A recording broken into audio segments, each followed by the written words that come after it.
말씀 봉독하겠습니다. 오늘의 말씀은 고린도전서 15장 7절에서 10절이 되겠습니다. 그 후에 야고보에게 보이셨으며 그 후에 모든 사도에게와 맨 나중에 만삭되지 못하여 난 자 같은 내게도 보이셨느니라. 나는 사도 중에 가장 작은 자라. 나는 하나님의 교회를 박해하였으므로 사도라 칭함받기를 감당하지 못할지니라. 그러나 내가 나 된 것은 하나님의 은혜로 된 것이니 내게 주신 그의 은혜가 헛되지 아니하여 내가 모든 사도보다 더 많이 수고하였으나 내가 한 것이 아니요 오직 나와 함께 하신 하나님의 은혜로라. 이는 살아계신 하나님의 말씀입니다. 한국에서 길을 가는데 어떤 사람이 수박을 이렇게 벌려놓고 팔고 있더라고요. 그래서 이 수박이 맛있습니까? 하고 물으니까 맛있어요. 굉장히 답니다. 그러면서 여기 맛보기 수박이 있으니까 이거 한번 잡숴보세요. 조그맣게 이렇게 잘라놓은 게 있더라고요. 그래서 그거를 이렇게 먹었더니 굉장히 달고 맛있어요. 그래서 수박 한 통을 이제 사가지고 집에 와서 그걸 잘라서 먹었는데 맛이 없는 거예요. 그래서 조금 속았다는 그런 느낌이 들더라고요. 세상에는 그런 일들이 비일비재합니다. 기대에 못 미치는 일들이 너무나도 많아요. 그런데 하늘나라에서는 하나님의 세계는 다릅니다. 우리가 이제 천국에 올라가게 되면 우리가 상상했던 천국보다 1000배, 10,000배 더 좋을 거예요. 할렐루야. 그것이 하나님의 은혜입니다. 값없이 받는 것, 그게 하나님의 은혜입니다. 하나님의 백성들에게 되어지는 모든 일들은 다 하나님의 은혜로 되어지는 것입니다. 바울사도는 그것을 뼛속 깊이 체험한 사람이에요. 그래서 오늘 본문 말씀 10절 우리 다시 한번 봉독해 보겠습니다. 자, 같이 봉독합니다. 그러나 내가 나 된 것은 하나님의 은혜로 된 것이니 내게 주신 그의 은혜가 헛되지 아니하여 내가 모든 사도보다 더 많이 수고하였으나 내가 한 것이 아니요 오직 나와 함께 하신 하나님의 은혜로라. 내가 나 된 것은 하나님의 은혜로 된 것이니. 옛날 성경에는 어떻게 되어 있었습니까? 나 된 것은 하나님의 은혜로 된 것이다. 그렇게 되어 있었죠. 나 된 것이 다 하나님의 은혜로 된 것이다. 바울사도는 그것을 깊이 깨닫고 늘 믿음으로 고백했던 그런 사람이었습니다. 바울사도는 우리가 잘 알고 있는 것처럼 크리스천들을 핍박한 사람 아닙니까? 그래서 그가 다메섹에 가서 이제 크리스천들을 잡으려고 다메섹으로 가다가 다메섹 도성에서 주님을 만나지 않습니까? 사울아, 사울아, 네가 왜 나를 핍박하느냐 하는 음성을 듣게 됩니다. 그때 주여 리시니까, 그러니까 나는 네가 핍박하는 예수니라. 거기서 예수님을 만나지 않습니까? 거기서 꼬꾸라집니다. 그리고 3일 동안 식음을 전폐하면서 하나님 앞에 기도했을 때 아나니아가 와가지고 그에게 안수기도 하지 않습니까? 그래서 그 눈에 있던 비늘이 떨어지고 성령으로 충만하게 되어가지고 그때부터 바울사도는 죽음을 무릅쓰고 복음을 전하는 사도가 된 것이 아닙니까? 그래서 바울사도는 그걸 생각할 때마다 감사의 눈물을 흘렸어요. 그의 평생 그는 눈물을 흘리면서 그렇게 살았습니다. 그래서 눈에 그 안질이 생겼을 만큼 그렇게 눈물을 많이 흘리면서 감사의 눈물을 흘리면서 간 곳마다 나 된 것은 하나님의 은혜로 된 것입니다 하고 그렇게 간증하지 않았습니까? 오늘 이 아침에 바울사도의 그 고백이 저와 여러분들의 고백이 되어지기를 주님의 이름으로 축복합니다. 나 된 것은 하나님의 은혜입니다. 한번 따라서 같이 해보시기 바랍니다. 시작. 나 된 것은 하나님의 은혜입니다. 우리 옆에 계신 분들에게 2사람 이상 그 말씀을 좀 해주세요. 나 된 것은 하나님의 은혜입니다. 나 된 것은 하나님의 은혜입니다. 안 하시는 분이 꼭 두 분 계시네요. 그래도 그분의 마음속에도 그런 은혜가 있을 줄로 믿습니다. 우리가 이 은혜를 깨닫게 되면 겸손하게 되어져요. 그렇죠? 그 모든 것이 다 하나님의 은혜로 되어진 것이라는 걸 깨달을 때 우리의 마음속에 겸손이 있게 되는 것입니다. 내가 가지고 있는 것, 나의 건강 혹은 나의 생명까지도 하나님의 은혜로 되어진 것이다 하는 걸 깨달을 때 우리의 마음속에 겸손이 있게 됩니다. 내가 잘나서, 내가 똑똑해서 혹은 내가 뭘 노력해서 얻어진 것이라고 생각한다면 내 마음속에 교만이 들어오게 될 것입니다. 어떤 의과대학에 두 학생이 있었는데 이 두 학생은 자기들이 제일 똑똑하고 자기들이 제일 많이 안다고 생각하는 학생들이었습니다. 한 번은 의과대학 그 병원 복도를 이렇게 지나가는데 저 앞에 어떤 남자 한 사람이 고통스러운 표정으로 그리고 허리를 숙이고 그리고 좀 엉거주춤한 자세로 걸어오는 것이 보였습니다. 그때의 그 의과대학 그 학생 중에 하나가 저 사람은 분명히 류마티스성 관절염이다 하고 그렇게 얘기를 했어요. 그러니까 옆에 있는 학생이 아니야, 저 사람은 디스크야 하고 그렇게 얘기를 했어요. 근데 그 사람이 좀 걸어오더니 그 사람이 말하기를 저 화장실이 어디 있어요? 그러다라는 것입니다. 우리가 알면 얼마나 알겠습니까? 우리가 가지고 있으면 얼마나 가지고 있겠습니까? 그 우리는 하나님 앞에서 겸손해지고 또 더 겸손해져야 돼요. 바울 사도는 그걸 깨달은 사람이에요.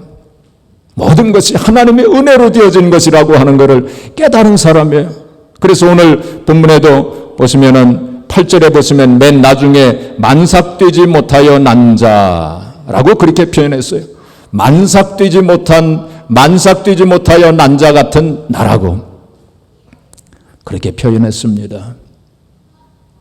그것은 실제로 바울 사도가 10달 되기 전에 이 세상에 태어났다고 하는 의미가 아니라 비유적으로 그만큼 부족한 사람이라고 하는 것을 자기 자신이 표현한 것입니다. 그리고 또 여기 보시면은 9절에 보시면 나는 사도 중에 가장 작은 자라 하고 겸손하게 그렇게 말하지 않았습니까? 또 바울 사도는 또 죄인 중에 괴순이라 라고 그렇게 고백한 적도 있습니다. 그만큼 바울 사도는 그걸 깨달았기 때문에 나의 나된 것은 하나님의 은혜로 됐다고 하는 그 사실을 깨달았기 때문에 겸손한 마음을 가질 수 있었던 것입니다. 바울 사도가 그 당시 최고의 학문을 배운 사람이었지만은 겸손하고 또 겸손했어요. 우리는 이 은혜를 깨달으면 깨달을수록 더 겸손해지게 됩니다. 그래서 성 프란시스는 뭐라고 얘기를 했냐면 나는 이 세상에 있는 모든 사람들 중에 가장 큰 죄인이다 하고 그렇게 고백했어요. 우리가 신앙생활을 하면서 내 마음속에 교만한 마음이 들어온다면 그것은 내가 아직 그 은혜를 깨닫지 못했기 때문입니다. 빌리 그레이엄 목사님 하면 기독교 역사상 가장 많은 사람들에게 복음을 전한 분으로 그렇게 되어 있습니다. 이분이 지금 연세를 따져보니까 98세더라고요. 98세. 그리고 이제 11월 달인가요? 되면은 99세가 됩니다. 그 지금 파킨슨 병을 앓고 계시는데 아마 100세 이상 이제 사실 것 같아요. 근데 이분이 얼마 전에 이 어떤 언론과 인터뷰를 하는 가운데 그런 얘기를 하셨어요. 뭐라고 얘기를 했냐면 나는 하나님께서 왜 나를 들어서 쓰셨는지 내가 알 수가 없습니다 하고 그렇게 얘기를 하면서 내가 하늘나라에 올라가면 주님께 제일 먼저 여쭙고 싶은 질문은 하나님 왜 나를 들어서 쓰셨습니까? 그 질문을 하고 싶다는 거예요. 우리가 생각해 볼 때 그분은 참 흠이 별로 없는 분 같이 보여지고 모든 것을 다 갖추신 그러한 분 같이 여겨지고 수많은 사람들이 그를 존경하지 않습니까? 그러나 그 본인은 자기 자신을 보면서 너무나도 부족한 것을 깨달은 거예요. 그리고 나의 나된 것은 하나님의 은혜로다. 그것을 깨달은 거예요. 그래서 그렇게 겸손한 말을 했던 것입니다. 둘째로 이 은혜를 깨달은 사람은 감사하게 됩니다. 뭐 하게 돼요? 감사하게 돼요. 이 은혜를 깨달은 사람, 나야 나된 것은 하나님의 은혜로 된 것이다라고 하는 이것을 깨달은 사람은 하나님 앞에 감사하게 돼요. 우리가 11월 달에 드리면 감사의 절기라고 하지 않습니까? 추수감사절이 있기 때문에. 그런데 감사하는 것은 11월 달만 하는 게 아니고 1년 12달 우리가 365일 날마다 순간순간 우리 하나님 앞에 감사해야 됩니다. 얼마 전에 하나님께서 제 마음에 감동을 주시더라고요. 뭐라고 하냐면 지금 이 세상에 수많은 사람들이 하나님께 분노하고 있대요. 믿는 사람들 가운데서도 하나님께 분노하고 감사가 사라진 사람들이 많답니다. 그렇게 저 마음속에 감동을 주시더라고요. 디모데후서 3장 1절 이하에 보시면은 말세에 고통하는 때가 이르리니 그 말씀이 있어요. 이 말세에 이제 성도들이 사람들이 어떤 모습을 하고 살 것인가 그 가운데 하나가 뭐냐면 감사치 아니하고 그렇게 말씀했어요. 이 말세의 특징 중에 하나가 사람들이 하나님 앞에 감사하지 아니한다는 거예요. 또 다른 사람들에게도 감사하지 아니한다는 거예요. 그게 말세에 사는 사람들의 특징 중에 하나라는 것입니다. 지금 많은 사람들이 하나님 앞에 올바로 감사하지 못하고 있어요. 그런데 감사는 어디서 나오느냐?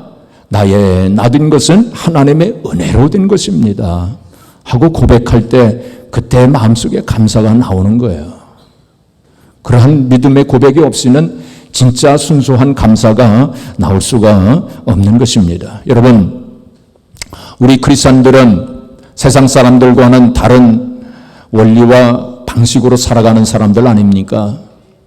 세상 사람들은 자기 확신과 자기 능력을 믿고 혹은 어떤 사람은 그냥 되는 대로 살아가지만은 우리는 하나님의 은혜로 살아가는 사람들 아닙니까? 우리는 과거에 있었던 일들 가운데 하나님께서 그 모든 일들을 은혜 가운데 인도하셨다고 하는 그 믿음을 가지고 있지 않습니까? 또한 현재의 삶 속에서도 하나님께서 우리와 함께하여 주셔서 우리를 은혜로 인도하신다고 하는 그 믿음을 가지고 하나님 앞에 감사하지 않습니까? 또한 미래의 일도 장래에 일어날 모든 일들 가운데도 하나님께서 은혜로 인도해 주실 것을 믿고 우리가 감사하지 않습니까? 그래서 성경에 나온 용어를 가지고 정리하면 이렇게 됩니다. 자, 스크린에 그 세 가지를 좀 비춰주세요. 예, 자, 과거에는 에베네셀 사무엘 선지자가 이스라엘 백성들을 하나님께서 여기까지 인도해 주셨다고 에베네셀의 감사의 기념비를 세우지 않았습니까? 에베네셀 여기까지 도우셨다. 하나님께서 여기까지 은혜로 인도하셨다고 하나님 앞에 과거의 일을 가지고 하나님 앞에 감사하는 것입니다. 그리고 현재의 삶 속에 임마누엘 하나님, 지금 우리와 함께 하시는 하나님께서 지금도 사사건건 우리를 은혜로 인도하신다고 하는 그 믿음으로 하나님 앞에 감사하는 것 아닙니까? 그 다음에 또 미래의 일까지도 여기 괄호 속에 뭐가 들어가면 되겠습니까?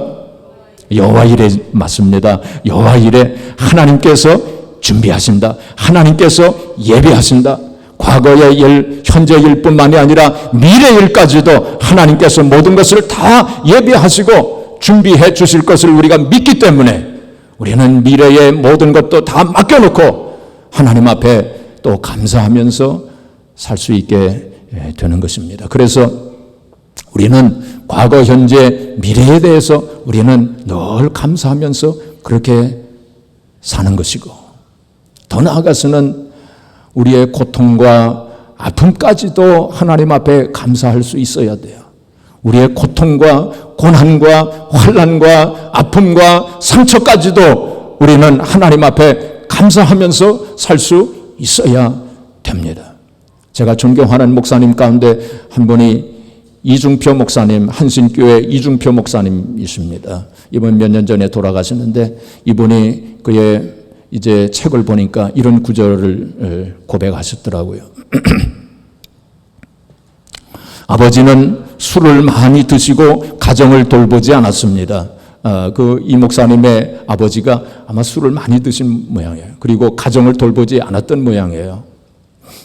덕분에 먹을 것이 없어 물로 배를 채운 날이 많았습니다. 그런데도 가슴에는 하늘을 품는 감사의 마음이 늘 생겼습니다. 술로 비틀거리는 아버지를 등에 업고 집으로 돌아올 때면 하늘을 업은 듯한 감동으로 가슴이 뭉클해지곤 했습니다. 참 감동적인 문구가 아닙니까? 다시 한번 제가 읽겠습니다. 술로 비틀거리는 아버지를 등에 업고 집으로 돌아올 때면 하늘을 업은 듯한 감동으로 가슴이 뭉클해지곤 했습니다. 나를 낳아준 것에 대한 감사로 눈에서는 언제나 눈물이 흘러내리는 것이었습니다. 라고 그렇게 고백했습니다. 그 참 술만 드시고 가정을 돌보지 않는 아버지였지만은 그 아버지를 생각하며 하나님 앞에 감사의 눈물을 흘렸다는 거예요. 바로 이 목사님은 바로 그 나의 나된 것은 하나님의 은혜로 된 것이라고 하는 그 은혜를 깨달은 분이셨어요. 여러분, 나에게 잘해주지 못하신 부모님이라 할지라도 그 부모님을 생각하면서 하나님 앞에 감사의 눈물을 흘리지 못한다면 아직 하나님의 그 은혜를 깨닫지 못한 사람일 것입니다. 남편과 아내가 비록 부족하지만 그래도 남편과 아내를 생각하면서 하나님 앞에 감사의 눈물을 흘리지 못한다면 아직 그 은혜를 깨닫지 못한 사람일 것입니다. 우리가 같이 믿음의 공동체 안에서 신앙생활을 하면서 다른 교우들을 생각하면서 혹은 목장 식구들을 생각하면서 혹은 나에게 상처를 주고 아픔을 준 성도라 할지라도 그 성도를 생각하며 또 그 성도를 위해서 기도할 때 감사의 눈물이 나오지 않는다면 아직 우리는 그 은혜를 깨닫지 못한 사람일 것입니다. 우리가 신앙생활 하면서 혹은 기도의 생활 하면서 하나님 왜 내 기도는 이렇게 응답하시지 않습니까? 왜 빨리 응답해 주시지 않습니까? 라고 하는 원망이 내 마음속에 있다면 아직 우리는 그 하나님의 은혜를 깨닫지 못한 사람일 것입니다. 우리가 성경에 보면 범사에 감사라고 하는 말씀이 여러 번 나옵니다. 범사에 감사한다고 하는 거 그 쉬운 일이 아닙니다. 범사에 감사하는 것은 오직 나의 나된 것은 하나님의 은혜로 된 것입니다 라고 믿음으로 고백할 수 있는 사람만이 범사에 감사할 수가 있어요. 우리가 병이 나도 하나님 앞에 감사할 수 있어야 되고 고난과 실패를 경험하였어도 우리가 하나님 앞에 감사할 수 있어야 돼요. 그러한 모든 것들도 하나님의 은혜로 되어지는 것이라고 하는 것을 믿음으로 고백할 때 우리가 하나님 앞에 감사할 수가 있고 그런 감사가 있을 때 하나님은 그 감사를 통해서 우리 인생 속에 역사하시고 우리가 하나님의 영광을 보게 되는 것입니다. 그 말씀이 바로 시편 50편 23절 말씀입니다. 자, 우리 같이 읽겠습니다. 시작. 감사로 제사를 드리는 자가 나를 영화롭게 하나니 그의 행위를 옳게 하는 자에게 내가 하나님의 구원을 보이리라. 우리가 감사를 하는 것이 올바른 행동이라는 거예요. 그 올바른 행동을 통해서 하나님께서 구원을 보여주시겠다고 그렇게 약속하신 것입니다. 이번에 제가 텍사스로부터 여기까지 27시간을 차를 운전해 가지고 왔어요. 장장 3일 길이더라고요. 그런데 하나도 지루하지 않았습니다. 행복한 시간을 가졌습니다. 제가 운전을 하면서 하나님과 늘 대화를 하면서 그렇게 왔어요. 그리고 무엇보다도 참 하나님 앞에 감사하는 일들을 생각해 보니까 너무나도 많았어요. 정말 감사할 일들이 너무나도 많더라고요. 물론 과거에도 아픔과 고통이 있었고 지금도 아픔과 고통이 있지만은 그래도 하나님의 은혜를 생각하니까 너무나도 감사해가지고 어떤 때는 참 눈물이 흘러서 운전을 하기 힘들 정도로 그렇게 되었습니다. 제가 부족하지만 참으로 부족한 사람이지만은 하나님께서 저에게 그런 은혜를 주신 것이 틀림이 없습니다. 세 번째로 이 은혜를 받은 사람은, 이 은혜를 아는 사람은 능력 있는 삶을 살게 됩니다. 어떤 삶을 살아요? 능력 있는 삶을 삽니다. 나의 나된 것은 하나님의 은혜로 된 것입니다 라고 하는 그것을 깨달은 사람은 능력 있는 삶을 살게 돼요. 여기서 능력 있는 삶을 살게 된다고 하는 것은 사명을 잘 감당하는 삶을 사는 것이고, 또한 하나님께서 우리에게 주신 그 합당한 목적에 합당하게 사는 그것을 말합니다. 여러분, 바울 사도는 바로 그걸 깨달았기 때문에 사명을 감당하였고 또 하나님의 목적에 합당한 삶을 살았던 것입니다. 여러분 한번 생각을 해보세요. 여기 바울 사도가 나의 나된 것은 이렇게 고백하지 않았습니까? 나의 나된 것은 하나님의 은혜로 된 것이라고. 바울 사도가 내가 이 모양 이 꼴이 된 것은, 근데 그렇게 얘기하지 않았어요. 그렇죠? 혹은 조금 더 거칠게 이야기하면 내가 여기다 적어놨는데 잊어버렸네. 내가 이 꼬라지가 된 것은 죄송합니다. 내가 이 모양 이 꼴이 된 것은, 혹은 내가 이 꼬라지가 이렇게 된 것은 그렇게 이야기하지 않았어요.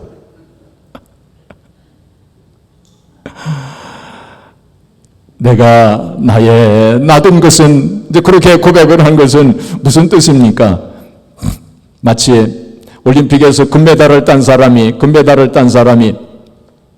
내가 오늘 이 영광을 받은 것은 하고 그렇게 지금 말하는 거는 마찬가지 아닙니까? 바울 사도가 지금 너무 자랑스럽고 너무 기쁘고 너무 만족스럽고 너무 행복하고 너무 영광스럽고, 그래서 나의 나된 것은 하나님의 은혜로 된 것입니다 하고 그렇게 고백한 거 아닙니까? 자, 그렇다면 바울 사도의 지금 그 현재의 모습이 어떤 모습입니까? 바울 사도의 그 현재의 모습이 뭐 금메달을 땄습니까? 아니면 100만 달러를 벌었습니까? 아니면 무슨 큰 지위를 얻었습니까? 큰 명예를 얻었습니까? 세상에서 크게 출세했습니까? 아닙니다. 바울 사도는 지금 현재의 모습이 그렇지 않았습니다. 우리가 성경을 한 군데 보겠습니다. 고린도 후서 11장 23절부터 27절까지 우리 한번 같이 봉독해 보겠습니다. 이것이 지금 바울 사도의 현재의 모습입니다. 나의 나된 것은 하나님의 은혜로 된, 지금 이런 모습을 가지고 지금 바울 사도가 고백을 한 거예요. 같이 한번 읽어보겠습니다. 그들이 그리스도 일꾼이냐 정신없는 말을 하거니와 나는 더욱 그러하도다. 내가 수고를 넘치도록 하고 옥에 갇히기도 더 많이 하고 매도 수없이 맞고 여러 번 죽을 뻔하였으니 유대인들에게 40에서 하나 감한 매를 5번 맞았으며 3번 태장으로 맞고 1번 돌로 맞고 3번 파선하고 일주야를 깊은 바다에서 지냈으며 여러 번 여행하면서 강의 위험과 강도의 위험과 동족의 위험과 이방인의 위험과 시내의 위험과 광야의 위험과 바다의 위험과 거짓 형제 중의 위험을 당하고 또 수고하며 애쓰고 여러 번 자지 못하고 줄이며 목마르고 여러 번 굶고 춥고 헐벗었노라. 이것이 지금 바울 사도의 모습이에요. 나의 나된 것은 하나님의 은혜로 된 것이라. 이렇게 된 것이 하나님의 은혜로 된 것이다. 게다가 우리가 잘 알고 있는 것처럼 바울 사도는 육체에 가시가 있지 않았습니까? 평생 하나님께서 고쳐주시지 아니한 그 육체의 가시, 불치병을 가지고 있었어요. 그리고 감옥에 갇혀가지고 얼마나 고생을 많이 했습니까? 바로 바울 사도의 그 모습을 정말 분명하게 보여주고 있는 것이 아닙니까? 그런데 이렇게 된 것이 나의 나된 것이 하나님의 은혜로 된 것이다 하고 그렇게 고백한 거 아닙니까? 우리가 좀 잘 이해되지 않는 부분이 있습니다. 자, 그런데 오늘 본문 말씀 10절 말씀을 보면 우리가 분명하게 바울 사도의 그 뜻을 우리가 알 수 있어요. 자, 10절 말씀 여기 스크린은 나오지 않을 것입니다. 10절 말씀 보시면 그러나 내가 나된 것은 하나님의 은혜로 된 것이니 내게 주신 그의 은혜가 헛되지 아니하여 내가 모든 사도보다 더 많이 수고하였으나 내가 한 것이 아니오 오직 나와 함께 하신 하나님의 은혜로라. 내가 모든 사도보다 더 많이 수고하였다. 내가 모든 사도보다 더 많이 수고하였다. 그것을 지금 말씀하고 있는 거예요. 그게 나의 나된 것은 내가 다른 사도들보다 다른 사람들보다 더 많이 하나님의 일을 하고 더 많이 수고하게 된 것은 하나님의 은혜로 된 것이다. 가장 지금 바울 사도가 기뻐하고 즐거워하고 자랑스럽게 생각하고 만족하는 건 뭡니까? 내가 다른 사람들보다 더 많이 수고하고 더 많이 하나님의 일을 하고 이렇게 된 것이 하나님의 은혜로 된 것이다. 그걸 지금 말씀하고 있는 거 아닙니까? 그렇죠? 예. 여러분, 어떤 사람들은 교회에서 일을 하면서 나만 고생해, 나만 다른 사람 가만히 있는데 나만 일을 많이 하고 나만 고생해, 그렇게 생각하시는 분들이 혹 있을는지 모르겠어요. 또 어떤 분들은 목사님 왜 나만 자꾸 시켜요 하고 또 그렇게 생각하시는 분들이 우리 교회는 없는 것 같지만 다른 교회 가면 종종 그런 분들이 있을 수 있습니다. 근데 생각해 보면 그게 가장 기쁜 일 아니겠습니까? 우리가 하나님의 일을 하는 거, 다른 사람들보다 내가 더 수고하고 헌신하는 거, 그게 가장 기뻐해야 될 일이고 가장 즐거워해야 될 일이고 가장 만족해야 될 일, 가장 행복해야 될 일이고, 바울 사도가 바로 나의 나된 것은 하나님의, 내가 이렇게 다른 사람보다 수고하고 헌신하게 된 그것이 하나님의 은혜로 된 것이다 라고 그렇게 고백한 것이 아닙니까? 그래서 바울 사도는 그러한 은혜를 깨달았기 때문에 하나님께서 주신 사명을 잘 감당하는 그러한 인생을 살게 된 것이고, 바울 사도는 바로 그것을 깨달았기 때문에 바로 하나님께서 주신 목적에 합당한 그러한 삶을 살게 된 것이 아니겠습니까? 사랑하는 성도 여러분, 조금만 더 말씀드리고 마치겠습니다. 바울 사도는 바로 인생을 잘 해석한 분이에요. 뭘 하신 분이에요? 인생을 해석을 잘 해야 돼요. 인생은 해석이요, 신앙은 해석이라고 하는 말이 있습니다. 인터프리테이션을 잘 해야 돼요. 해석을 잘 해야 돼요. 인생 속에서 일어난 모든 일들을 해석을 잘 해야 돼요. 우리가 신앙생활 하면서 일어난 모든 일들을 해석을 잘 해야 돼요.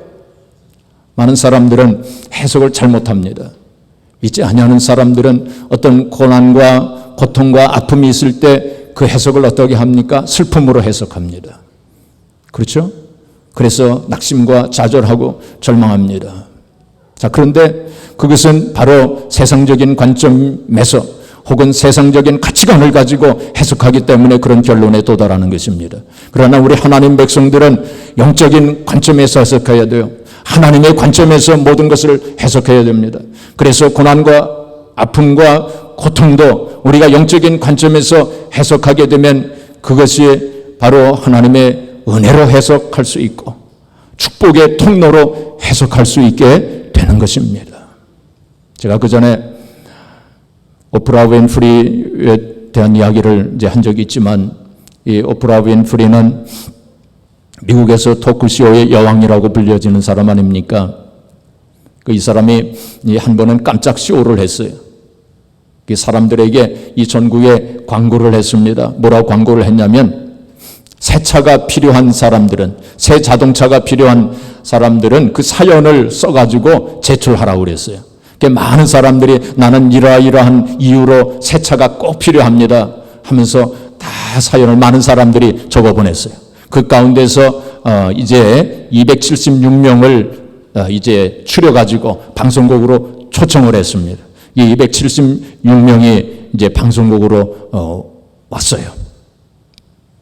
그래서 그 쇼를 하는 그 방청객으로 이제 오게 됐습니다. 그 사람들 가운데는 가난한 사람들이 많았습니다. 새 자동차가 꼭 필요한데 그 구할 수 없는 그러한 사람들이 대부분이었어요. 참 절박한 그런 사연을 가진 사람들이 다 왔어요. 그래가지고 쇼가 진행이 되면서 이제 그 가운데서 11명을 추첨을 했어요. 276명 가운데서 11명을 추첨을 했어요. 이 사람들이 무대 위로 올라오게 했습니다. 이 사람들에게는 새 자동차의 열쇠를 하나씩 주었어요. 그래서 정말 이 사람들이 정말 팔짝팔짝 뛰면서 좋아했어요. 그리고는 이제 그 나머지 200몇 명입니까? 265명, 이제 방청객 속에 남아있는 265 25명에게는 작은 상자를 하나씩 다 나눠줬어요. 그러면서 말하기를 이 작은 상자 속에 12번째에 열쇠가 있을 것입니다. 그랬어요. 그래서 265명이 다 기대를 가지고 이제 그 박스를 쫙 열어봤어요. 근데 어떤 일이 생겼을까요? 그 265개의 그 작은 박스 안에 모두가 다 열쇠가 하나씩 다 있었어요. 그러니까 완전히 그 홀이 그냥 열광의 도가니가 됐습니다.